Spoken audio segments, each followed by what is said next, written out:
Hi, my name's Heather Webber. I've been a senior marker on Extension 2 for a number of years. This year I was responsible for question 11 and question 14. Question 11, of course, is the first question after the multiple choice, and so is a relatively straightforward question, and as it was this year.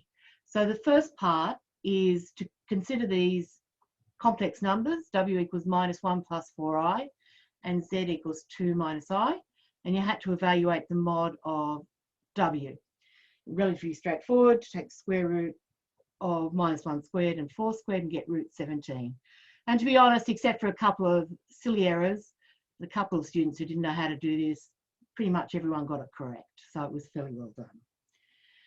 The second part was to evaluate W times the complement of Z. And so this involved two terms and working out the complement of Z. So you got the complement of Z, multiplied them together and got a final answer. So there were a number of skills, two skills involved. One was recognizing the complement and how to get it. And the second one was actually multiplying two complex numbers together. Most students did this very well, but it was disappointing, and this was a common error across this question, of the students who simply did things like 2 times 4 equals 6. And sort of knew how to do the question, but then made stupid errors along the way. So it's something that students need to be careful of at the beginning of the paper, is just slowing down a bit and taking a bit more care and double checking their answers. The other thing is students should always read the question twice. A number of kids just did WZ, some did the wrong complement, and others just didn't quite know how to do a complement. So there are a few things there, but on the whole, most of the state could do it correctly. The next question is one about integration by parts. It actually says use integration by parts. So there were a couple of steps.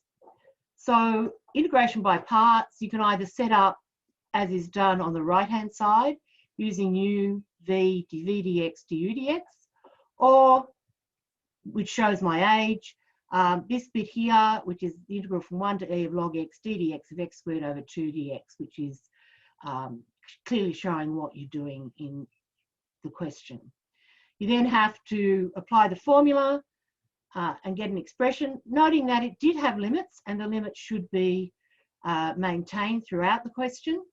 You then had to integrate it, sub in, and get an answer. This asterisk step is important because a significant number of students got there, but then did things afterwards.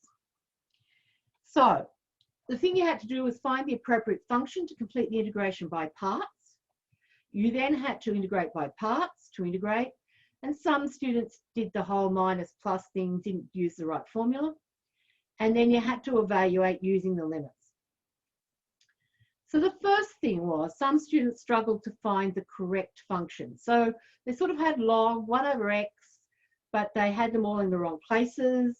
And so when they went to use the formula, it actually simplified the question a lot because a number of students got 1 over x times x, which was 1, and that was problematic. The other thing was that the setting out was really poor and it wasn't clear. So they just had functions all over the place without really any clear indication of what they were or where they were supposed to go into the question. And then students made a mess of simplifying expressions. So this expression I mentioned earlier, e squared on 2 minus a quarter e squared minus 1. But then the negative caused them a problem, and the fraction. E squared over 2 minus e squared over 4, it was either e squared over 2 or 3e squared over 4. There are lots of different silly errors in that particular part. There are a number of other methods that people tried to use. Some just had quoted things without any indication of where they came from. So they had the x squared on 2 log x, but they didn't have the correct expression for the other part, and it wasn't clear where it had come from. And so it makes it difficult to give part marks if you don't actually know where things have come from. So if the setting out isn't there, it's hard in a 3-mark question to give them part marks. if they don't get to the answer, and then they do silly things along the way. Some students didn't do the limits. Some students substituted extra limits in because they treated it as a substitution and an integration by parts. So they clearly didn't really understand what they were doing. Part C was a motion question. So you're given A equals V squared plus V. You basically had to get V dx. Then you had to divide by the V, flip the expression to get dx dv equals 1 over 1 plus V. And then you had to put your information in, and you're told that it starts at the origin with velocity 1, and so you had to use that information to get the constant. So the final answer was log 1 plus V minus log 2. Now, there are a couple of different ways of doing it. One way is to do it with a plus C, the other is to use a definite integral.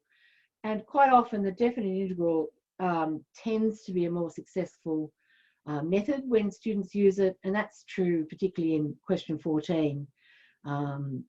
So it's something to think about which method you teach the students how to do.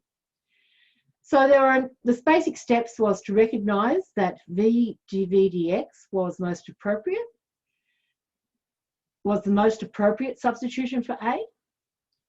The second step was you had to integrate to obtain expression for X. And then the third step was to evaluate the constant, or you could use a definite integral to get the final answer. So the major faults here, it was well done on the whole, but it was probably the least well done of these 3-mark questions, but it wasn't too badly done. One of the main trouble was the students who got V over 1 plus V squared, no, V over V plus V squared, and didn't cancel the V's out, and then ended up with partial fractions and an expression, and then they had to split the partial fractions, and as a consequence they tended to make a lot of errors. So I think it's really important for students to stop and think whether they can cancel something before they integrate. And I know this was the case on a question I marked last year as well, that the students who cancelled first and then integrated are much more likely to get through because they made it much easier for themselves. It was a much easier question. So it's something, probably a technique to remind your students of. Some students ignored the constant, so they ignored the fact that there was a plus C and it was of any importance, so they didn't get that last mark for finding the constant.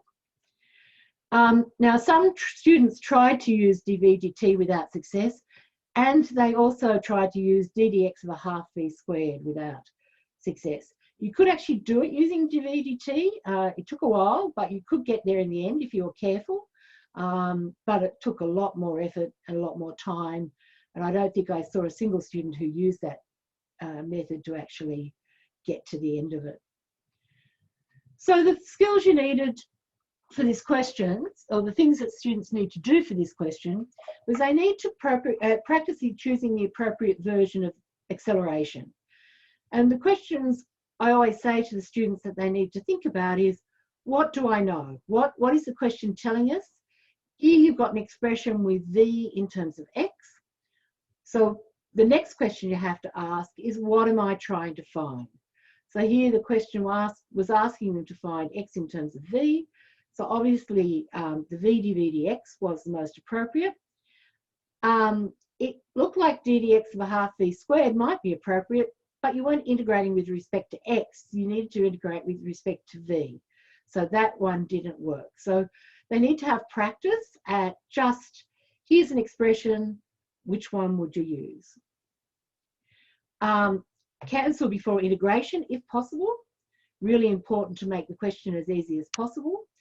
Because remember, on extension 2, you're trying to find the most efficient and quickest method so that you can move through the exam paper fairly quickly.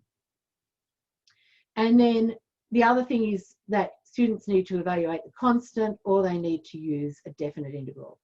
So they're sort of skills, and these skills are true of any motion question, and they're really important skills to have. So part D, the vector question was fairly well done.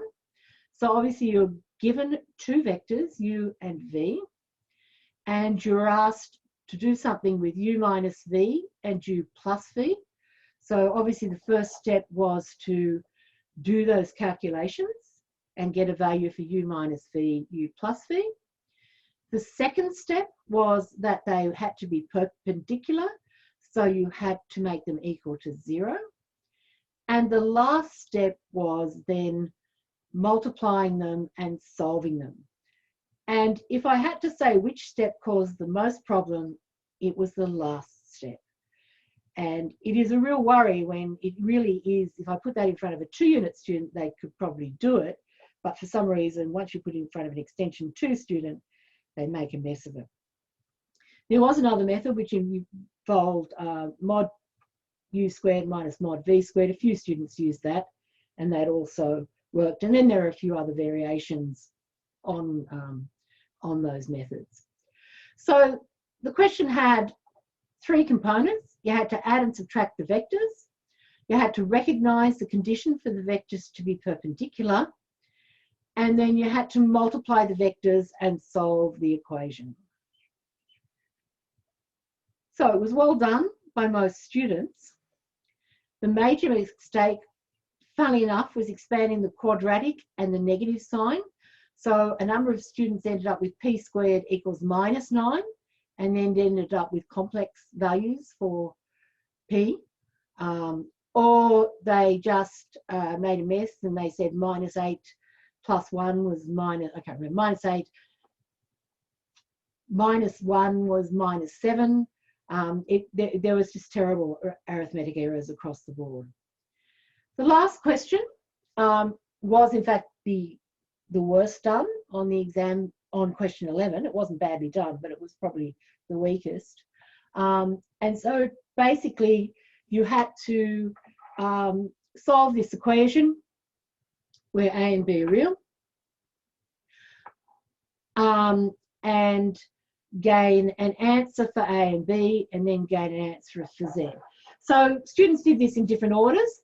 You could have used the discriminant and just got minus 3 plus 4i at the initial stage. I solved it for z first, then this was the square root. You had to then find the square root, and the last step was to solve it and get back to a solution to z. So it was worth 4 marks. And so the skills involved were solving just a basic quadratic, being able to find the square root of a complex number, and to be able to calculate the value for z. So they were basically the skills, with the middle skill of finding the square root of a complex number probably involving the majority of the work. It wasn't as well done as the other parts. Some students just wrote down a solution. So they got the square root minus 3 plus 4i, then just wrote down a equals 1, b equals 2, but quite often they wrote a equals 2, b equals 1, and had then mixed up minus signs with absolutely no working. And so that is really difficult to give part marks to. You know, on a 4-mark question, there should be some indication of working and where the numbers are coming from. Some students tried to use the complement of roots. So they said the roots were a plus ib, a minus ib, but the coefficients weren't real. And because there were complex coefficients, it wasn't a valid way of doing it. So please be careful of that. There were many careless errors. People got minus 3, minus 4i, and some people got completely different numbers and then ended up with answers that had square roots of square roots and things that went on for pages. I know on Extension 2 they're not always nice, but usually they're not quite as horrible as some of the people got answers to. So, you know, just be a bit careful with what you get as an answer to think it's whether it's reasonable or not. Now, there were some who used the sum of the roots and the product of the roots. And so they said AA plus IB and C plus IG. And I think this is actually the solution that the Manswer solution book has in it. But in reality, the students who went down that path, on the whole, never got there because they just ended up with pages of complicated simultaneous equations and they wasted a lot of time. Some of them got somewhere with it, but most students didn't get anywhere with it. So the other method is the mod-arg method. I think of the ones I marked, maybe one student got that out correctly. And it works if the numbers are okay, but it's not really good if it doesn't work to be a nice angle. The students got lost in where it was heading and how to do it. So just be aware that in these sort of questions, students need to develop the ability to know what is the best method. So it comes back to lots of practice with different questions that maybe need different skill sets and as to which ones are the best for a particular question. So overall, the whole question 11 was well done. It was disappointing, and I've got to say that a significant number of students, and I think all my markers were tearing their hair out at the end about the number of students who just made basic calculation errors. Now, sometimes it didn't cost them because it depended where the mark, they could gain the mark, but sometimes it did. And, you know, to lose an easy mark on question 11, you've then got to get one of the hard marks on question 16 to make up for it. So it's really important, if they don't go back and check any other question, to go back and check question 11, because if they've done it in a hurry or it's the question they started on, they may have made silly errors. So they need to think about the most efficient method of answering questions, because again, they didn't always do it the best way and wasted a lot of time. And the students who didn't show working, which meant if they made errors, they couldn't access part marks on a 3-mark or a 4-mark question. So it's really important to show working at this level.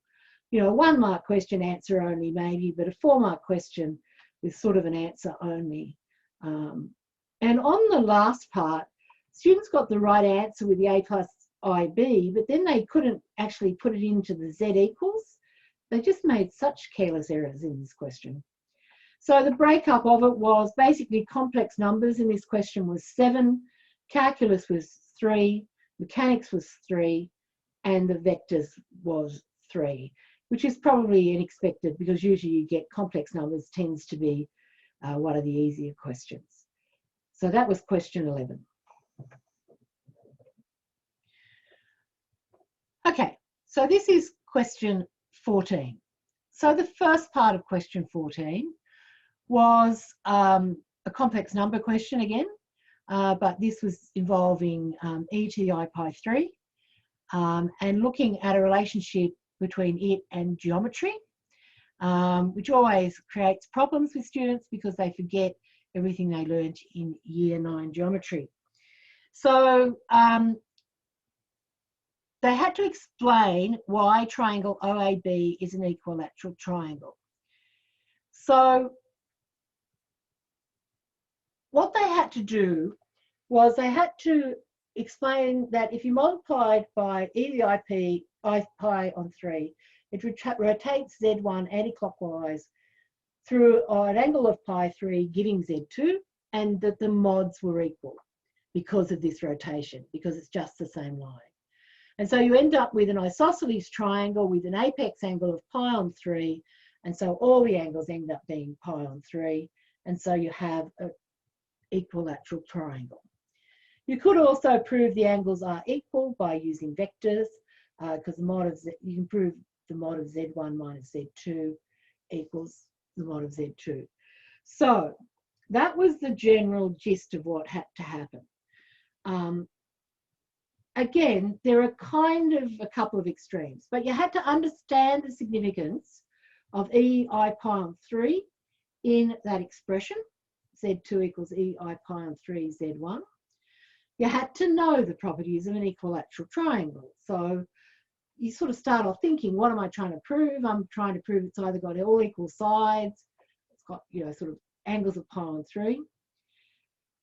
a lot of students wasted unnecessary time proving unnecessary information. So they proved that you got the pi on 3, they proved Z1 was equal to Z2, but then they wanted to prove the other side was equal, or they wanted to prove the angles were pi on 3 without just using their basic geometrical facts, because they didn't realise they had sufficient information for the equilateral triangle.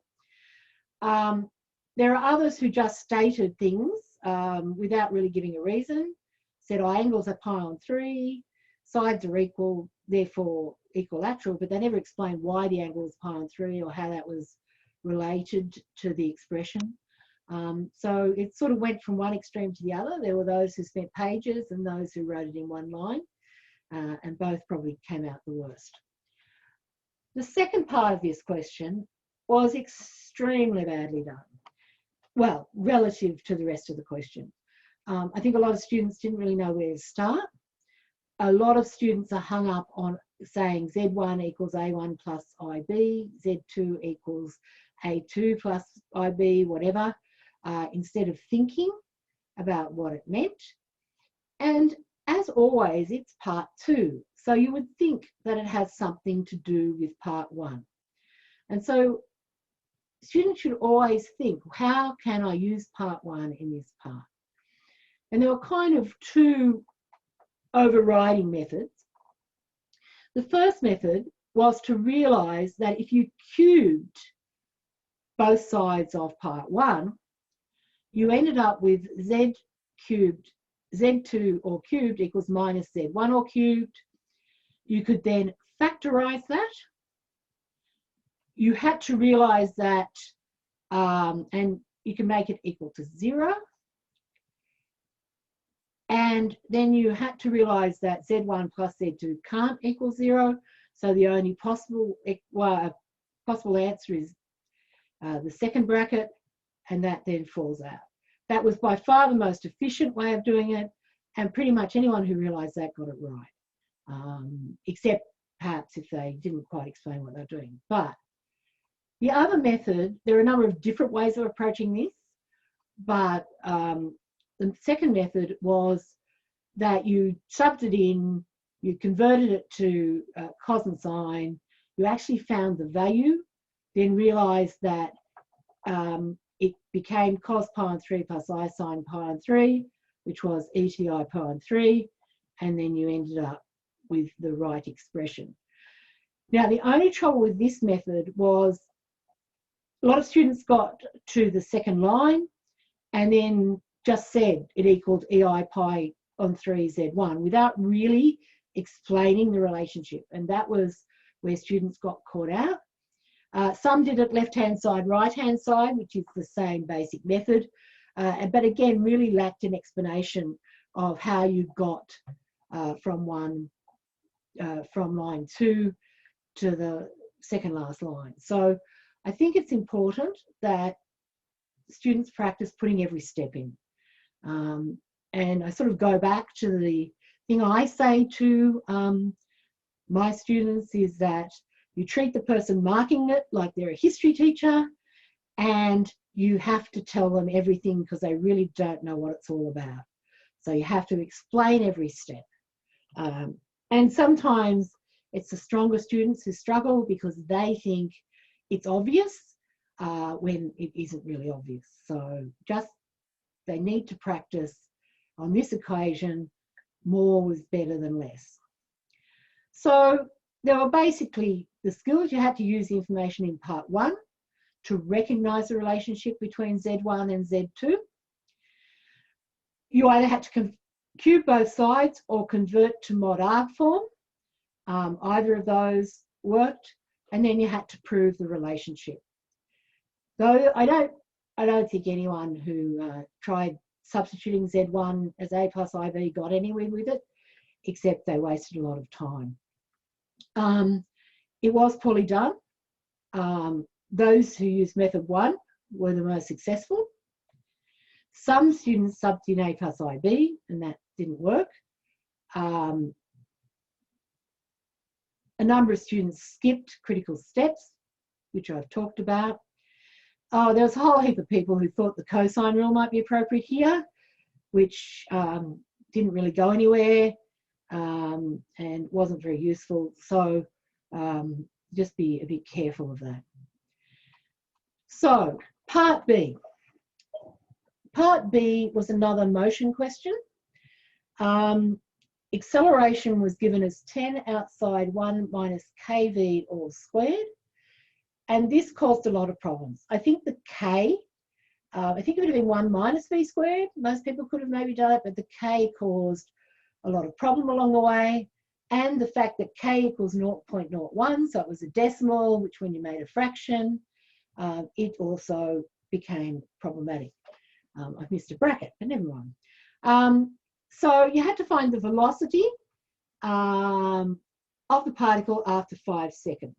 So going back to the question in question 11, this time you're given v, but you want to know t. And so this time dv dt is the most appropriate thing to use. And so you write dv dt equals 10 outside 1 minus kv squared.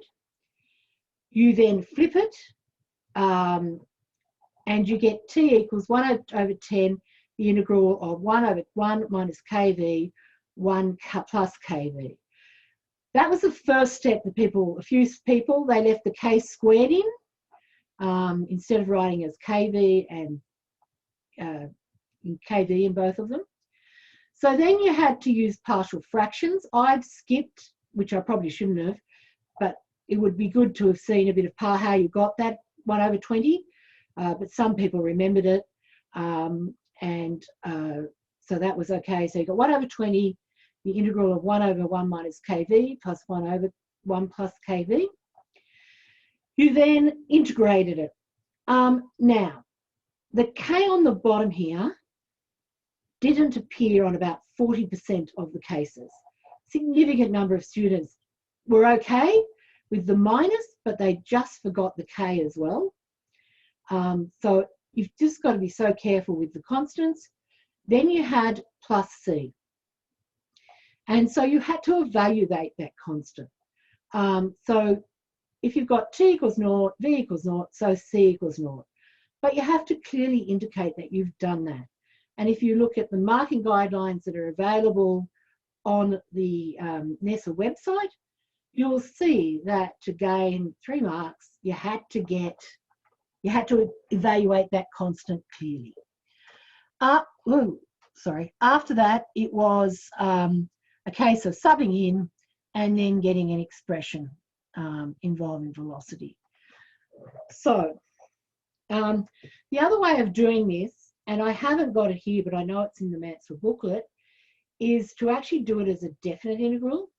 And the definite integral way was much better because you actually didn't have to worry about this, because the definite integral obviously worked out the constant along the way. So I must admit we tend to use definite integrals. When I was at Roos, we on the whole used a definite integral rather than using plus c, but it depends what you're comfortable with. So you had to take the reciprocal of dv dt. You had to split the expression using partial fractions. You had to find the expression for t evaluating plus c or using limits. And then you had to substitute the given information to solve for v. So where did things go wrong? On the whole, it was well done. K equals 0.01 caused issues as students had difficulty when it was changed to a fraction. And students put k, a lot of students put it in at the beginning, and that actually was worse. The students who actually kept it as k and put the 0.01 in at the end were more successful because they didn't have to fiddle so much with the numbers, and they got lost in all the, because some of the numbers were squared and then it got quite big and it became quite confusing. So you need to think about when you want to sub it in, and it depends on the question a bit. Some students didn't recognise the need for partial fractions, so they just said it was inverse tan, and they kind of were a bit lost after that. So you need to make sure that you know what's the appropriate method of integrating something. Now, there were some students who remembered there was some formula for partial fractions involving this.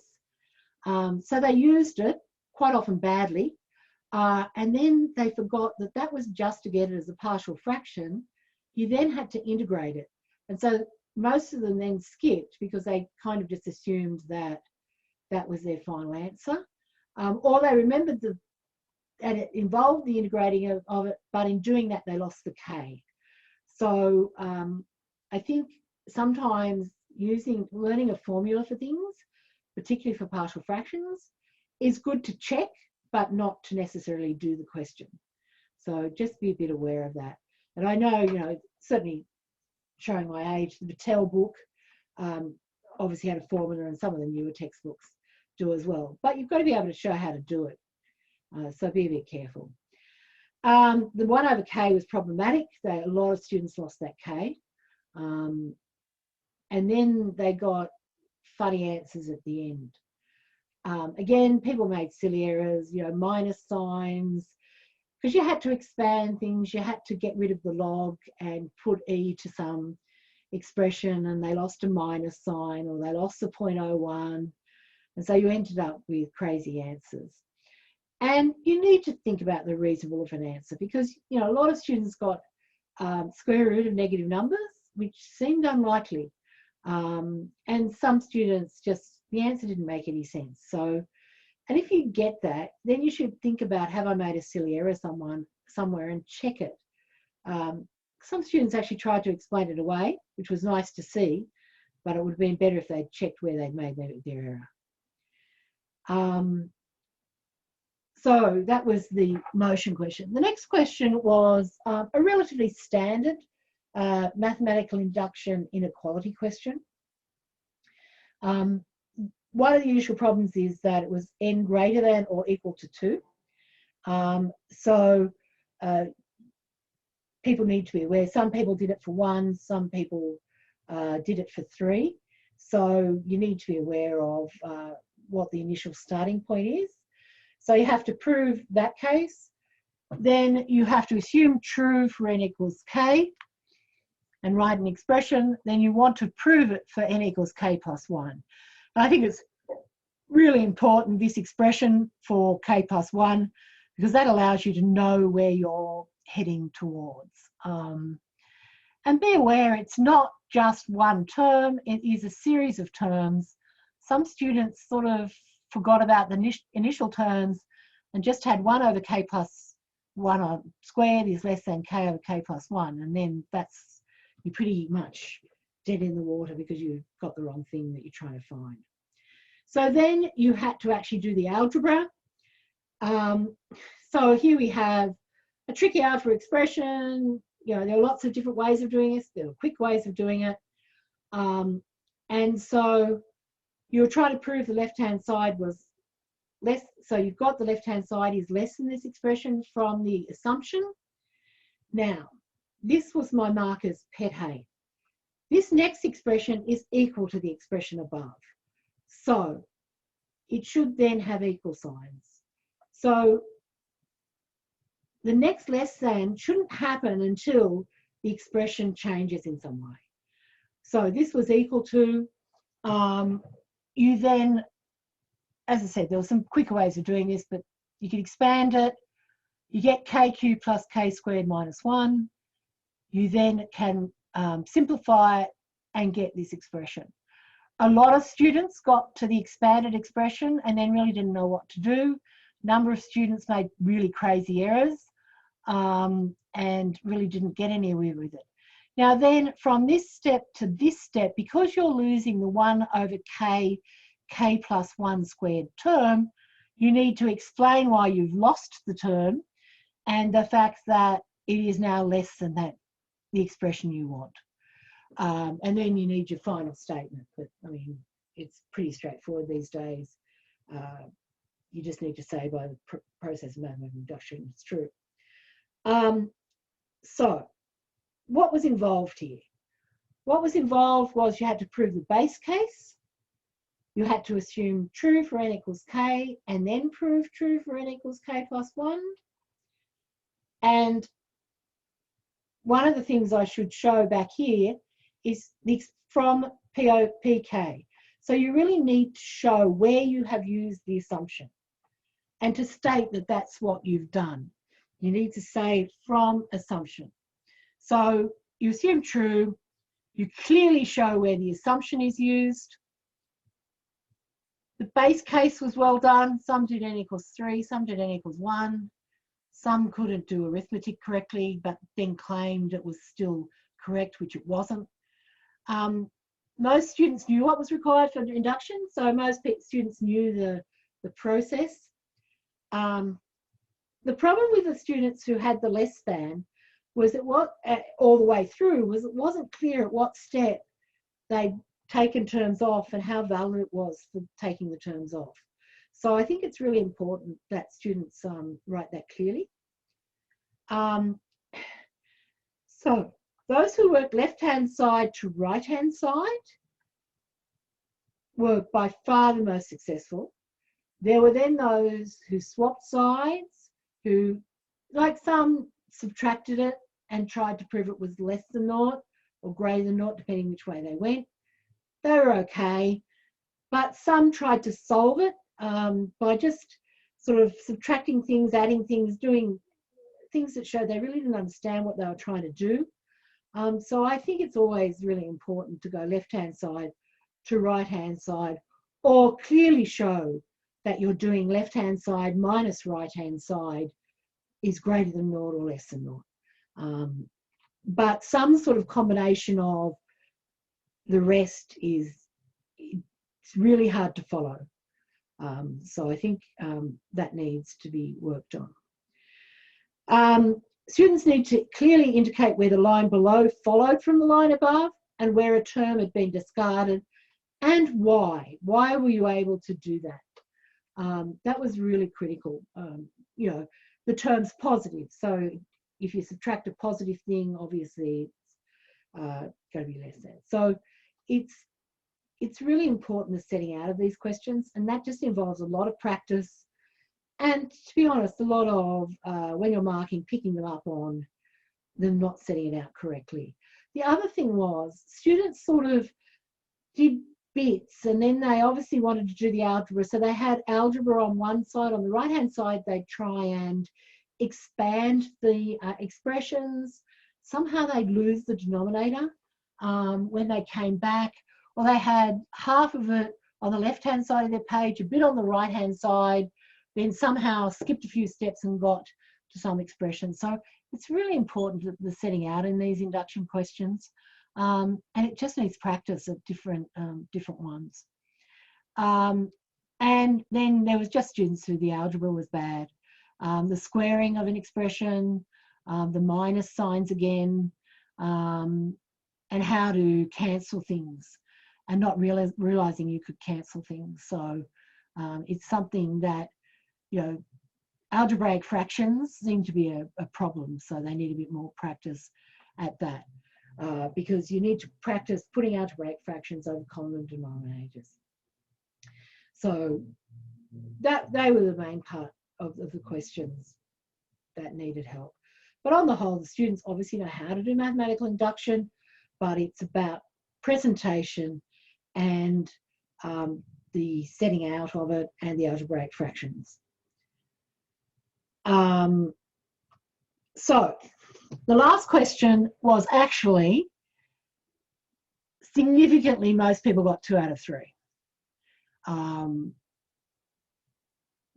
Most people, a lot more people got 1 out of 3. So most people knew what they were supposed to do. They had to assume it was rational. They then had to get rid of the log, and then they had to explain why it was a contradiction. And that's where it sort of came unstuck, because you've really got to explain it so that I'm convinced you know why it's a contradiction. And so that's something I think people need to work on.